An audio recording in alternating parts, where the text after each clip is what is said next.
Sejam bem-vindos todos que acompanham este programa de entrevistas que faz parte do projeto Cidade Viva, uma realização da TV Foto Bruna e que busca resgatar fatos e personagens da história de Álvares Machado.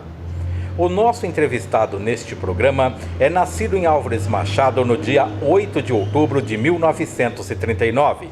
Residente no município desde que nasceu, vivenciou muitos acontecimentos que marcaram a vida de Álvares Machado, inclusive trabalhou, contribuindo para a formação de muitos loteamentos na cidade. Também foi um dos fundadores da loja maçônica local em 1980. Muito obrigado por nos receber para essa entrevista, Ângelo Antônio Facchini de Cesare.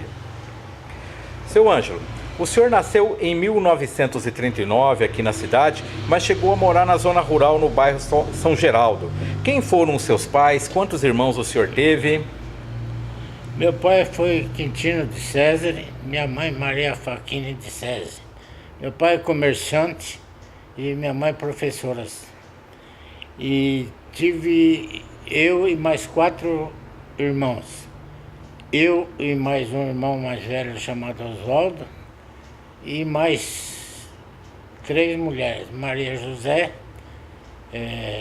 Lucila e Maria Elizabeth, que faleceu com 28 anos. E atualmente estamos em 4. E é uma família, não é? Uma família que... Machadense, todos nasceram aqui em Álvares Machado? Todos nascemos em Machado. Agora, os pais do senhor e a mãe, o pai e a mãe, eles vieram de onde? Meu pai veio da Itália, da cidade de Scaleia, em 1926 ou 27. Naquela época também minha mãe veio de Casa Branca, para dar aula aqui, formada em Casa Branca, com os pais também de origem italiana, da cidade de Tento, Trieste, norte da Itália. E por aqui vieram, se conheceram, acabaram casando e em consequência do casamento apareceu nós 5. Muito bem. Então os pais vieram aqui para a região de Álvares Machado ou eles vieram para outra cidade e depois se estabeleceram aqui? Minha mãe, como tinha outros professores de Casa Branca, já veio direto para cá. Meu pai teve em Bernardes 2, 3 anos, teve um ano em Martinópolis e depois veio para cá. Chegou aqui em Álvares Machado aproximadamente em 1937, por aí. E aí permaneceu até seu falecimento, que não lembro mais o ano que ele faleceu. E eu, mais velho, casei com uma moça de Presidente Prudente, também professora. Minha irmã a mais velha, que é a Maria José, também professora, que ambas estão aposentadas hoje. Meu irmão é engenheiro agrônomo e é diretor do DIRA hoje, em Fernandópolis. E uma outra que, por destino, foi morar no estado de Alagoas, na cidade de Maceió. E é uma família grande, não é, que está constituída. Seu Ângelo, o senhor nasceu em 1939 e em 1940 a população brasileira vivia predominantemente na zona rural. Em Álvares Machado não era diferente, a maioria da população morava no sítio e com o senhor não foi diferente. O senhor nasceu aqui na cidade, o senhor conta que nasceu aqui mesmo nesse local, né? Nós estamos aqui bem no centro de Álvares Machado, hoje Avenida das Américas, mas o senhor chegou a morar na zona rural, no bairro São Geraldo. Conta um pouquinho da sua infância, as mudanças de lá para cá, a vida no sítio. O senhor se recorda de algo? em São Geraldo eu morei quando tinha 1 ano de idade e 2 anos de idade. É impossível lembrar devido à idade. Aí, já passando o tempo, começo a lembrar alguma coisa já com a faixa de 10, 12 anos para cima. Alguma coisa já foi possível se lembrar, né? Antes é meio difícil. Do passado mesmo, no tempo de criança, o que eu lembro é que eu fiz até o 3º ano do grupo, no grupo escolar, onde era a prefeitura, que eram estabelecimento de ensino precário, ruim, grande, mas muito ruim. E acho que em 1950, por aí, fui fazer o 4º ano do grupo no Grupão, no Grupo Novo, que participei da inauguração do grupo, que foi inaugurado por Dr. Ademar de Barros e prefeito Dr. Milton Pinto de Almeida Castro. A molecada como eu, fomos chacoalhar a bandeirinha em homenagem ao governador da época, que era uma coisa diferente naquela época, né? Perfeito. Então, o senhor estudou quando a escola era aqui, onde hoje nós temos o Paço Municipal, a prefeitura, não é? O senhor disse que é uma escola bastante precária. Como é que era? Era de madeira? Como que era? Madeira velha. Tinha no meio um vão desse tamanho, de fora a fora, devido ao tempo, né? Perfeito. E nessa época, Álvares Machado tinha como predominância a colônia japonesa. Sim. A maioria dos habitantes daqui eram japoneses descendentes de japoneses. A maioria da população nessa época era de descendentes. Descendentes. E quase todos, com raras exceções, vinculados à lavoura.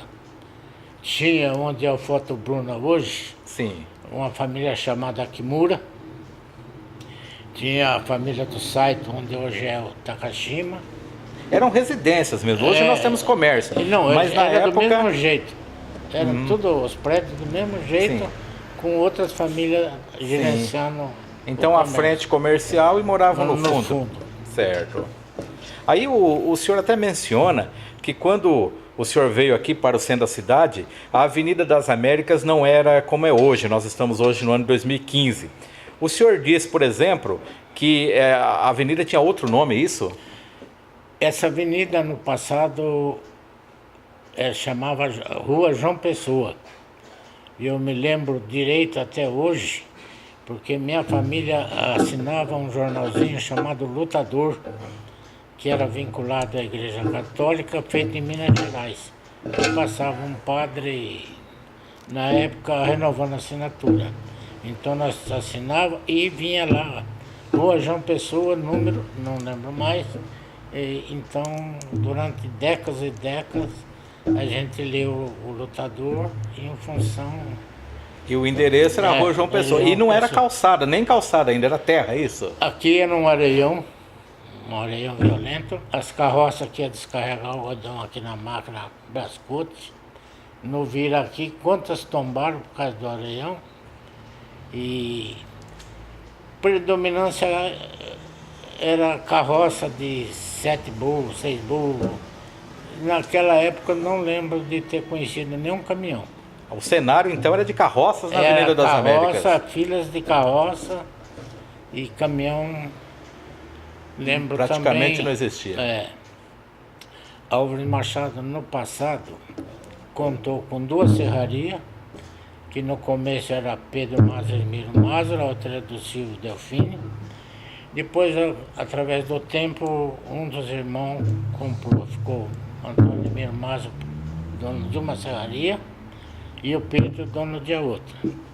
Nós tínhamos 3 máquinas de algodão, que era a Sambra, Cleito e a Brascote aqui atrás. Tinha 2 ou 3 máquinas pequenas de amendoim. E lá na Avenida das Américas, lá no fim, tinha a máquina do Gabriel Garibe. Se situava mais ou menos onde hoje, mais ou menos, para a gente ter uma... Moro Maçu, daquela casa bonita que logo tem. Depois do posto de combustível Isso, ali, né? Isso. Certo. Ali era uma máquina de algodão. O senhor está lembrando desses comércios, dessas indústrias, e o senhor se recorda muito bem dos incêndios que aconteceram nas indústrias que havia em Álvares Machado e que o senhor presenciou. O senhor inclusive se lembra das pessoas correndo desesperadamente aqui na Avenida das Américas, o senhor chegou a ouvir as explosões, como é que foi isso? O ano não lembro, mas presenciei ainda como criança o incêndio da Brasmental, que naquela época o nome era outro. Era uma firma que mexia com menta, que incendiou, os tambores explodiam, subia, explodia lá em cima, Meu pai pegou eu e minha irmã, que na época éramos em dois, e levou lá para cima para dormir na pensão do Tim. E porque nós estávamos meio perto, porque foi mais ou menos onde é a academia de Gachibara. Sim, A mentor era por ali. perfeito. E aquelas línguas de fogo que cobria, chegava até aqui, meu pai, por precaução, fechou tudo e levou nós embora para evitar qualquer problema de ordem. Certo. E o senhor conta que as pessoas corriam desesperadamente, umas atropelavam as outras, parece que aconteceu alguma coisa parecida? O povo, como sempre, naquela época e hoje, é o mesmo povo. A curiosidade mata em qualquer época. Quando explodia um tambor, que levantava aquela lavareda grande, que era tambor de 200 litros, o que acontecia? O povo, de medo de se queimar, corria. Então era um empurrando o outro, quem caía era pisoteado e era aquele empurra. Acalmava, demorava para subir outro, o povo corria para ver, para xeretar. Aí lá vinha outro tambor. E nisso muita gente se machucou. Bastante gente, não é? Uma outra coisa que o senhor se recorda bem, não é? É que aqui era a Rua João Pessoa, hoje a Avenida das Américas. A Rua Campos Sales também não era Campos Sales, era a Estrada Boiadeira. O senhor conta que morou nessa rua, não é? Morei na Campos Sales, número 396, durante acho que 2 ou 3 vezes. E era a Estrada Boiadeira ainda? Era boiadeira, um areião muito denso. E meu pai construiu uma casa de madeira muito grande lá, feita de madeira macho fêmea.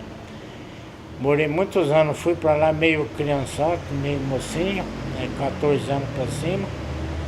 Fiquei lá muitos anos até que meu pai comprou e reformou aqui atrás e mudou para cá. Aí futuramente o tempo passou e um dia eu casei e voltei para Campos Sales. Voltou a morar lá, mas aí já não era mais a Estrada Boiadeira, né? Era Campos Sales. Aí já era Campos Sales, mas no Areião era o mesmo.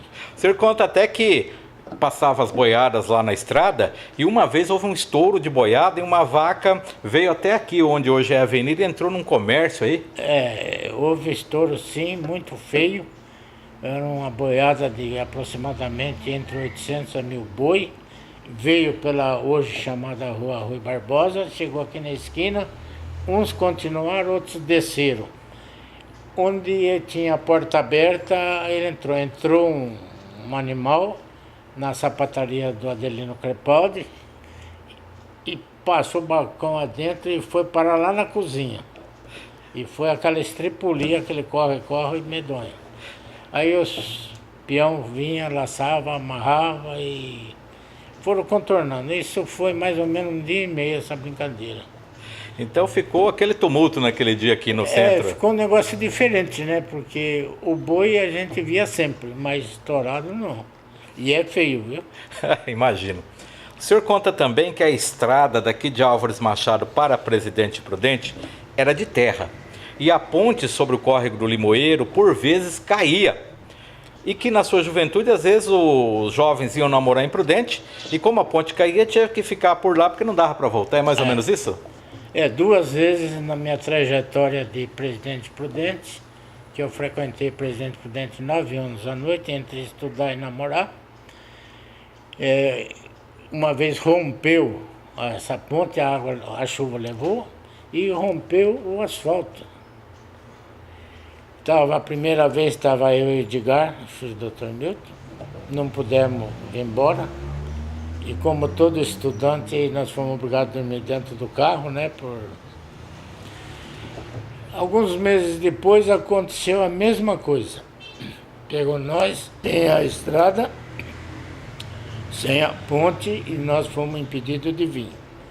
Só que essa vez eu estava com o colega João Carlos Garcia, filho do gerente da Sambra, hoje promotor aposentado.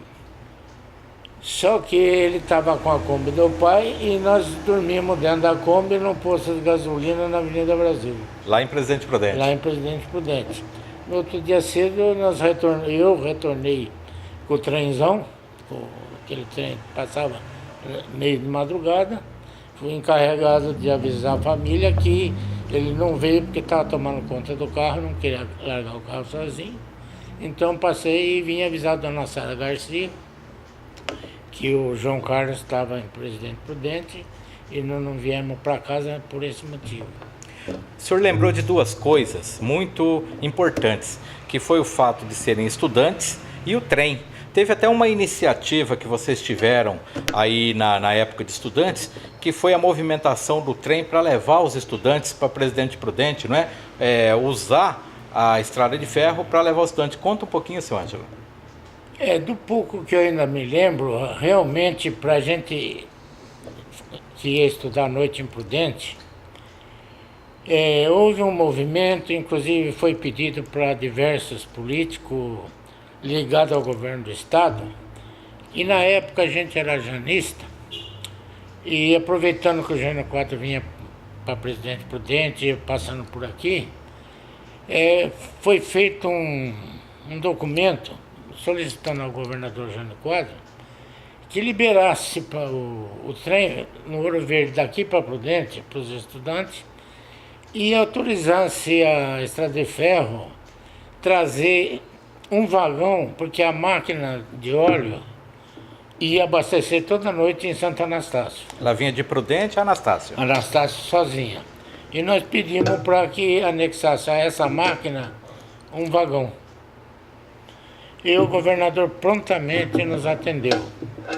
E esse mérito durante muitos anos, mais de 10 anos, a gente tem a agradecer ao governador Jânio Quadros, que nos favoreceu imensamente sobre isso daí. Porque naquela época, antes de acontecer isso, passava por aqui um volume muito grande de caminhão à noite, levando mercadorias para Mato Grosso e país vizinho, que era café. Sim. E então a gente, como estudante, pegava carona nesses caminhões. Vocês iam de carona? De carona, nós voltávamos de carona. Ah, voltavam de carona. Voltávamos de carona. E se não encontrasse a carona? Não, mas era muito violenta a quantidade de caminhão. Só que nós tínhamos que dar para o caminhoneiro todas as informações sobre a estrada. Machado da Prudente, eu falava, em tal lugar tem ponte, em tal lugar tem areião, em tal lugar é perigoso, a saída é em tal lugar tem isso, em tal lugar tem aquilo. Porque eles vinham de muito longe, cansados, meio com sono, e com medo de algum acidente. Então a gente vinha cantando. Orientando. Vocês eram o GPS da época, então, né? Mais ou menos. Nós éramos os informantes a troco da carona e aquilo correu entre eles. Certo. E nós éramos bem recebidos, a gente, caminhoneiro que nós nunca vimos. Então a gente passava na farmácia Campos, porque não tinha rodovia aí. Sim. Gravatinha, camisa branca, gravatinha preta, uns caderninhos embaixo do braço, sabia que era estudante, eles não precisavam nem pedir, eles paravam. Vinham homens e mulheres ou nessa época os estudantes eram só do sexo masculino? Olha, que me lembro, para ser honesto, era só os homens, viu? Só os homens, né? Porque nós não tínhamos condução fixa para vir, ia do jeito que dava, na base da carona. Então a mulher não era mais muito difícil, normal, né, estudar fora, não. E vocês estudavam, isso aí era ensino até a 8ª série, até o ensino médio? Variou, depende da necessidade de cada um. Os que trabalhavam de dia ajudavam o pai, que nem eu trabalhava no armazém, e eu estudava à noite no Colégio São Paulo. Sim. Tinha vários colegas que estudavam no Colégio São Paulo. Tinha vários no IE. Tinha na Joaquim Murtinho, lá embaixo. Todos nas proximidades ali da Washington Luiz, né? Aí com o tempo, mais para frente, surgiu a famosa Instituição Toledo de Ensino, que deu chance de muita gente que depois terminasse o colegial, o científico e o clássico famoso, e fazer direito. Eu parti para contabilidade, então... O senhor não chegou a passar lá na Instituição Toledo de Ensino? Não, mas meu filho passou... A Instituição Toledo de Ensino teve a sua inauguração por volta do início da década de 1960. Seu Ângelo, os caminhoneiros nessa época que trazia vocês, vinha pela estrada de terra. Raposo Tavares Não existia. Não ainda, existia. não. Foi o governador Jânio Quadro que abriu o leito e passou um asfaltinho simples, que foi chamado de casca de ovo, mas foi feito. O mesmo governador fez Presidente Prudente, Teodoro Sampaio, uma estrada de ferro. Funcionou algum tempo e depois... Que é o ramal de Dourados, Isso, né? Isso. Tá certo. Bom, nós estamos falando sobre a política. O senhor acompanhou a vida política da cidade, lembra dos prefeitos, vereadores políticos. O senhor chegou a ser candidato a vereador, mas uma única vez, foi isso? Foi em 1988 por circunstância que... Até uma circunstância até meio agradável, porque eu tinha muita amizade com um prefeito eleito na época, que era Antônio Castilho Cervantes. Perfeito. E minha esposa dava aula no Panorama dos Pinheiros. E tudo que eu solicitava para o Pinheiro, naquela época, que não tinha nada, tinha duas casinhas, duas salinhas de madeira, o Castilho prontamente sempre atendeu.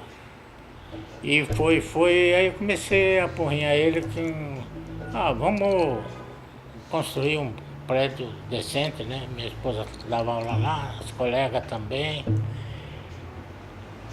E começamos aquela pedição para todo governador que fazia parte, era Montoro, era amigo da gente, que era do mesmo partido. E ele tinha sido eleito para o governo do estado na época, não é? Isso. E acabou saindo do prédio, muito bonito, até foi inaugurado com a presença na época, secretário de Educação, doutor Renato, que o governador ainda era Montoro.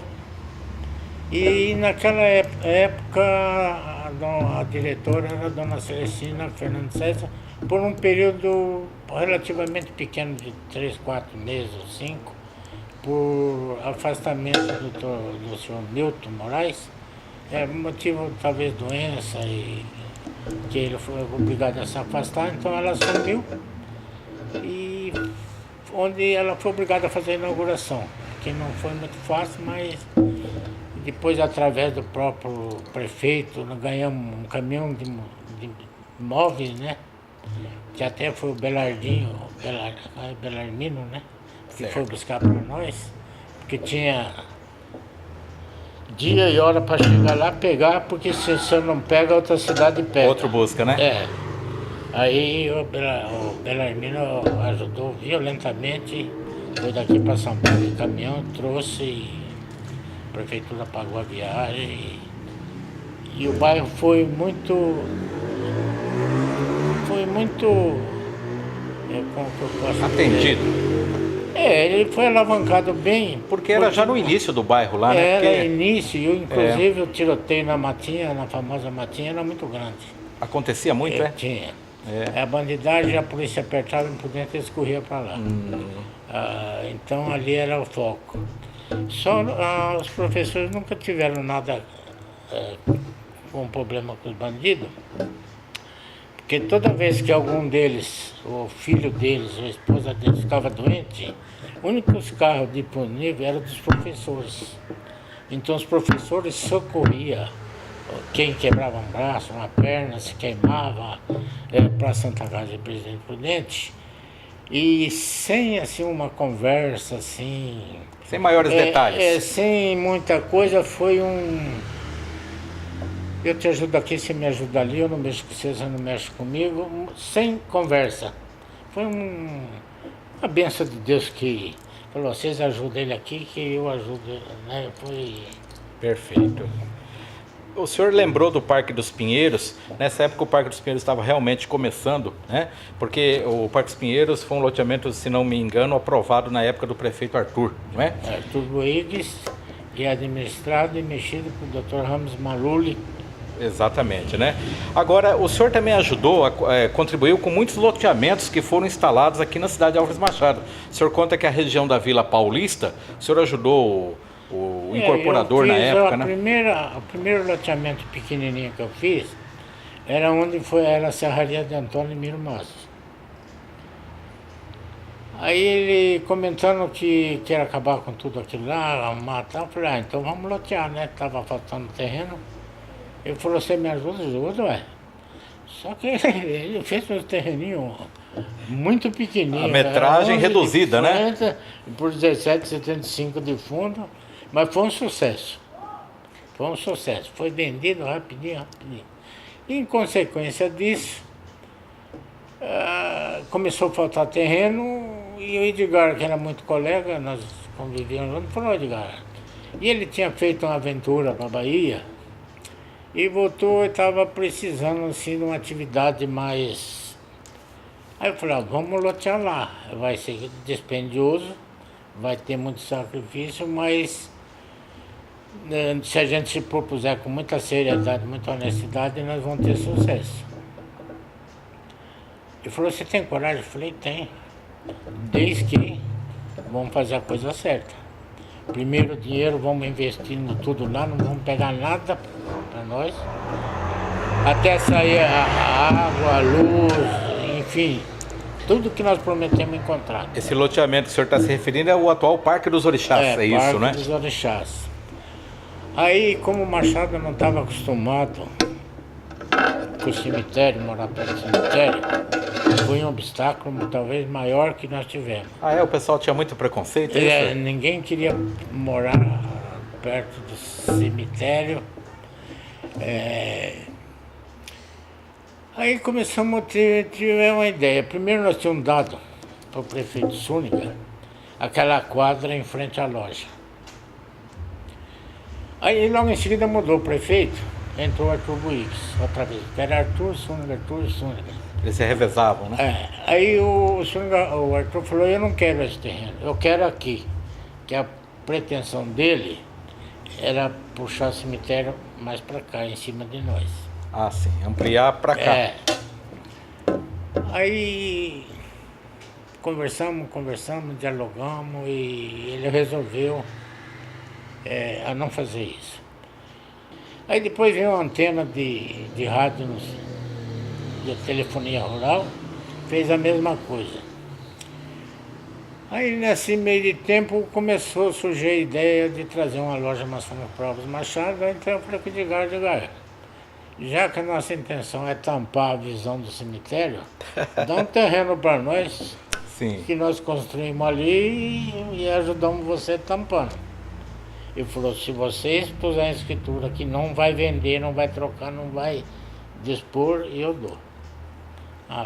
Aí nós compramos um outro terreno que era do João Carlos Busco, que mora ali. E aí foi com o tempo passando, lutando, em 35 anos que vai fazer esse ano, é aquilo que está lá.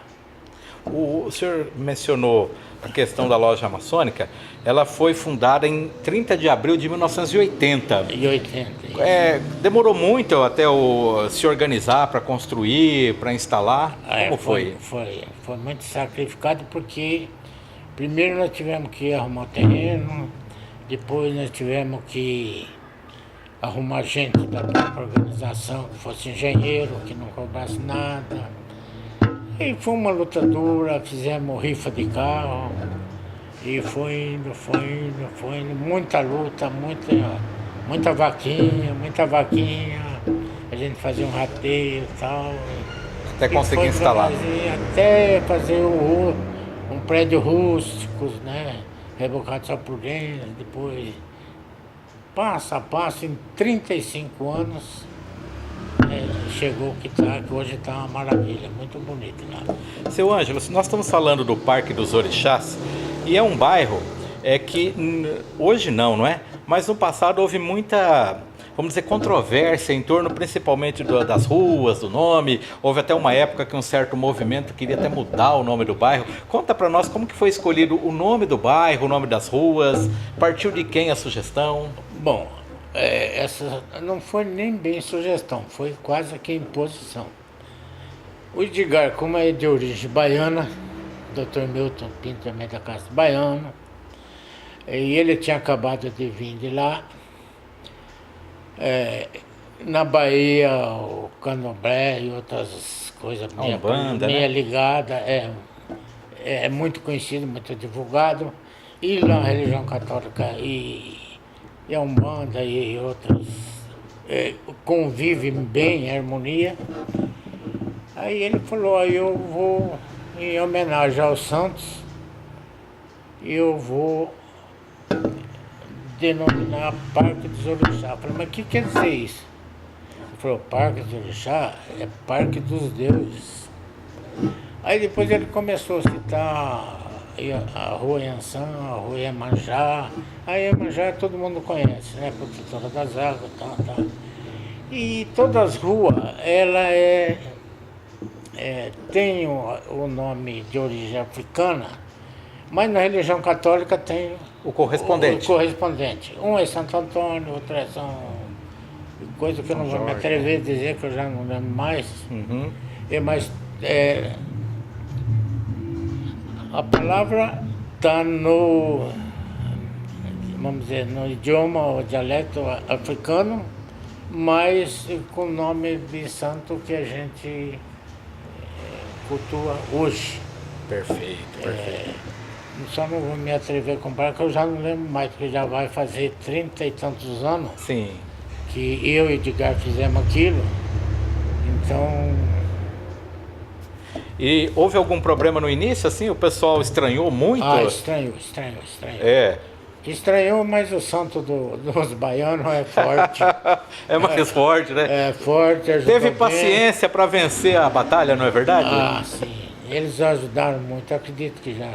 Meu Santo Antônio de Pádua aqui, ele também está com o nome dele lá, e outros de outros. Muito bem. E com os dois lados, né? No fim deu tudo certo. E também nós fomos um pouquinho rigoroso com as construções.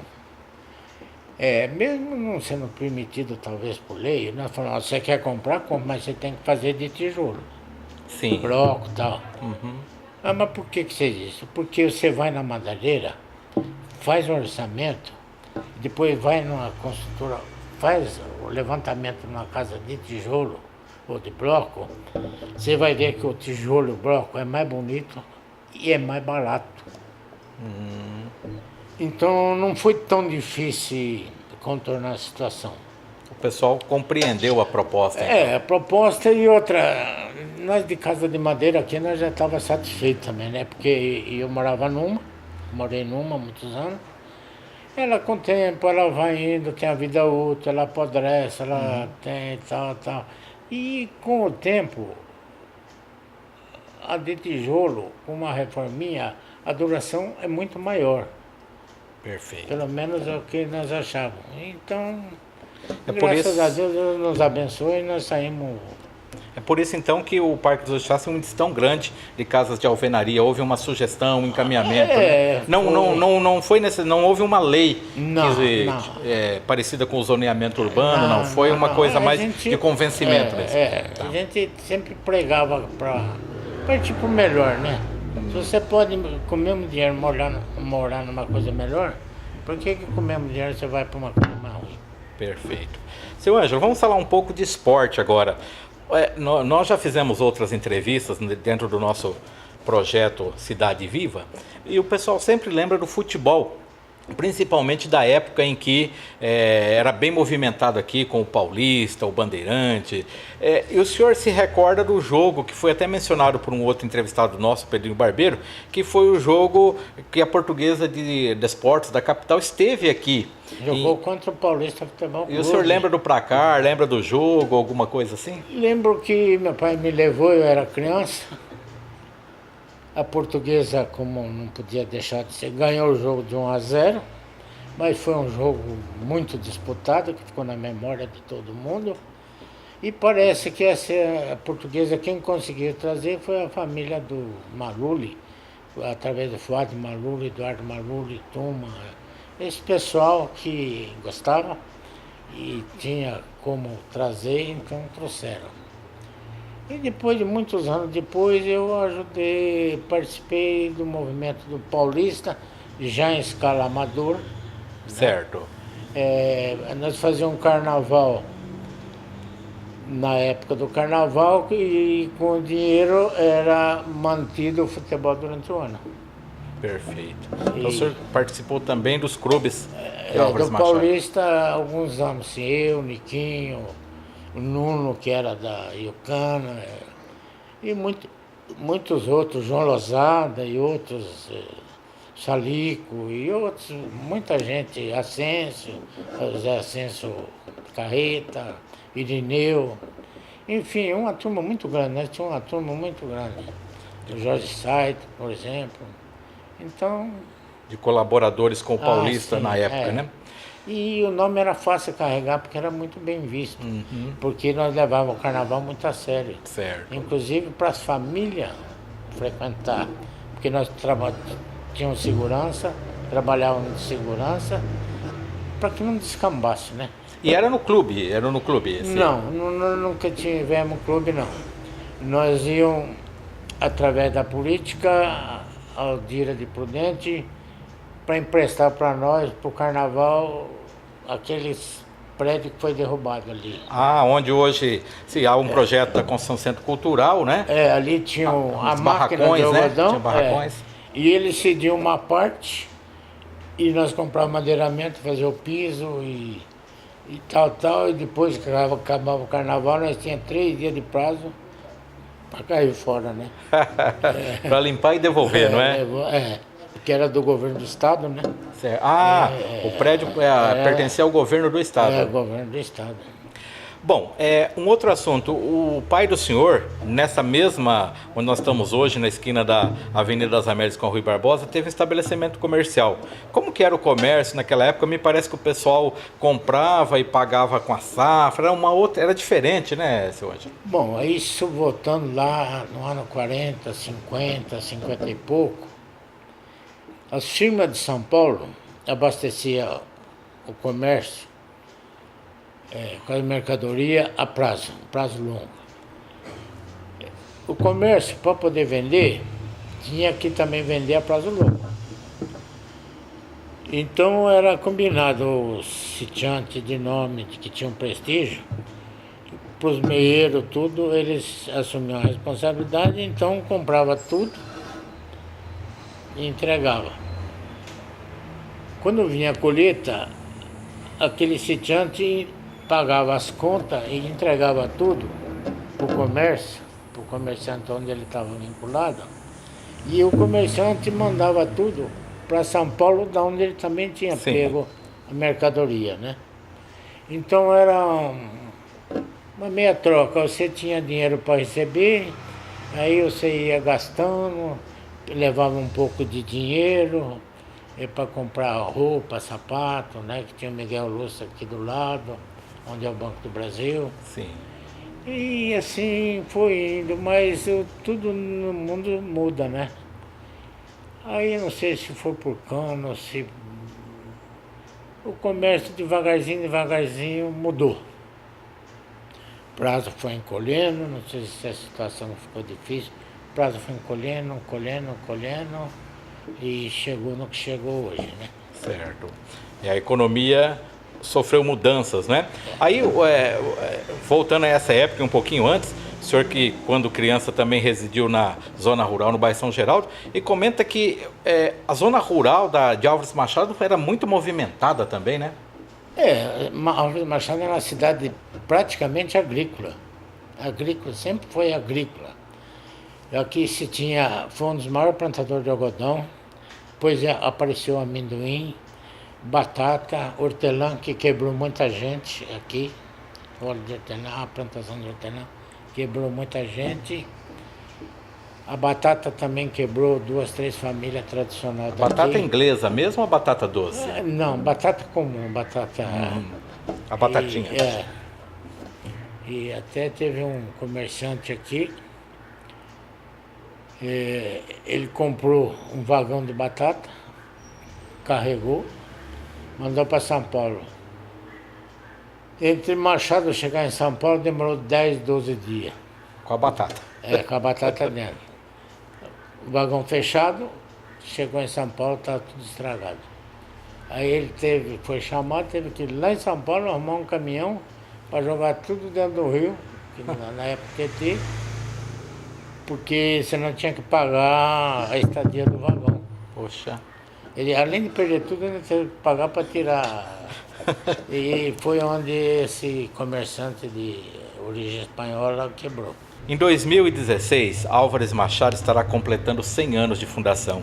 Para o senhor que nasceu aqui na cidade, qual que é o sentimento de ser machadense, de ter vivido todo esse tempo, de ter visto todas essas experiências? O que o senhor sente por Álvares Machado? Há pouco tempo, graças a um empurrão de um filho meu, caçula, ele me levou para conhecer Fortaleza e um pedaço do Ceará. Algum tempo depois, 6 meses, um ano, não sei, me levou para a Bahia para conhecer Porto Seguro e imediações. A gente costuma falar que Machado é porcaria, Machado isso é ruim, que Machado aqui podia ser bem melhor, tal. Tudo bem. Você só dá valor aqui a partir da hora que você for conhecer fora. Vai fora que você vai ver como é que a nossa cidadinha é boa, gostosa, confortável. Apesar que ultimamente está entrando um outro tipo de gente na cidade, né? É uma modificação no perfil da população, né? Perfil que não é mais aquela que a gente estava acostumada, né? Mas com tudo isso, saia fora que você vai sentir quanto que Machado é bom, é gostoso. Eu também sinto isso da nossa aconchegante Álvares Machado. Alguma coisa mais que o senhor queira dizer? Nós estamos chegando ao fim da nossa entrevista. Só um pequeno adendo.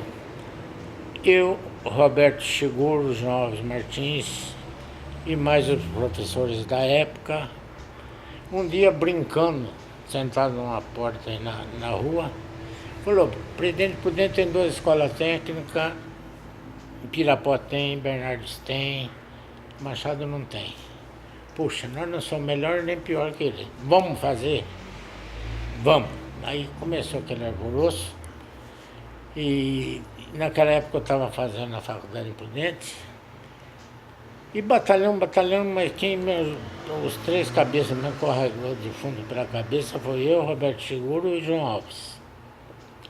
E batalhão, nós vimos que nós não íamos ter cacife para conseguir um prédio, alugar, reformar. Aí procuramos o prefeito da época, que era o José Antônio Fernando Sônica. Falei, Sônica, nossa ideia é assim, por esse motivo, assim.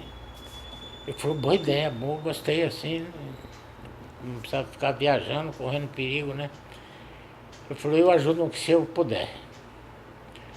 Eu falei, então, já de antemão na documentação, vamos fazer escola de 2º grau municipal de Álvares Machado, nós entregamos e não queremos nada em troca. Ele falou, perfeito, pode mete os peitos que eu ajudo. E aí surgiu a escola técnica de 2º grau municipal de Álvares Machado, que funcionou muitos anos e depois, com a força de uma lei federal, para incentivar as faculdades, ela acabou com esse curso de contabilidade, que era um intermediário depois do ginásio, para dar uma força para as faculdades, para ter um povo mais culto, um povo mais desenvolvido. Sim. E aí foi que a nossa escola técnica, mas assim mesmo ela deixou raiz. Porque isso aí que o senhor está mencionando foi na década de 1970, mais ou menos, é isso? Ai, rapaz do céu. Eu creio que seja assim, na década de 1970 até 1980. O ano é realmente... A minha juventude de hoje já me atrapalha um pouco e eu não consigo lembrar o ano não. Mas começamos no grupo, passamos para o prédio da igreja evangélica e depois o Arthur construiu um prédio onde funciona um parque infantil, coisa parecida, lá. E passaram diversas pessoas de alto nível como professor lá, porque a nossa escola foi sempre mais do que uma escola técnica comum e bem menos do que um nível de faculdade. Nós tínhamos Marta Caixa Machita, nós tínhamos Adelino Silva, nós tínhamos só os contadores da cooperativa de Cotia. O Atos Boigues deu aula também na escola técnica? Ele participou, aula eu não lembro, porque depois houve um probleminha, o Roberto Seguro pegou, saiu, e eu também preferi sair por intervenção de política, que eu nunca fui muito chegado não, do pouco que eu vi não gostei. Então, é por aí. Muito bem.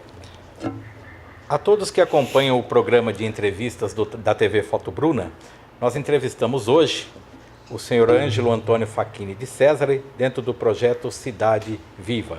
Ele nos contou muitos fatos que vivenciou aqui em Álvares Machado desde o seu nascimento, lá em 1939. Este foi mais um programa e nós convidamos a todos os internautas para a nossa próxima edição.